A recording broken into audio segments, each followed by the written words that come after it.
Zero ಸರ್ಕಾರವನ್ನು ಮಾಡಿ, ಅಭಿವೃದ್ಧಿ ಶೂನ್ಯ ಮಾಡಿ, ಹಣಕಾಸಿನ ದಿವಾಳಿಯನ್ನು ಮಾಡಿ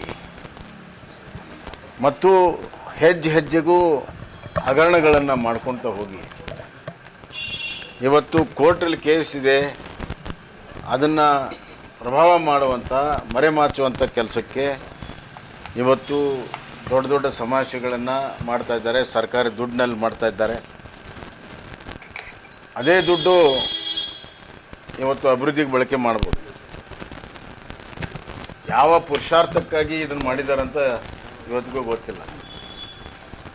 ಇವತ್ತು ಮುಖ್ಯಮಂತ್ರಿಗಳು ಹೇಳಿದ್ದಾರೆ ನನಗೆ ಆನೆ ಬಲ ಬಂದಿದೆ ಅಂತ.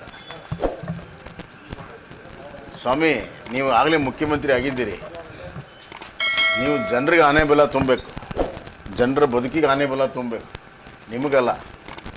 ನೀವು ಮುಖ್ಯಮಂತ್ರಿಯಾಗಿ ರಾಜಕೀಯವಾಗಿ ಇಷ್ಟು ಅಸ್ಥಿರತೆಯಲ್ಲಿ ಬದುಕುವಂಥ ಪರಿಸ್ಥಿತಿ ಬಂದಿದೆಯಲ್ಲ ಅಂತ ನಮಗೆ ಕನಿಕರ ಬರ್ತಾಯಿದೆ.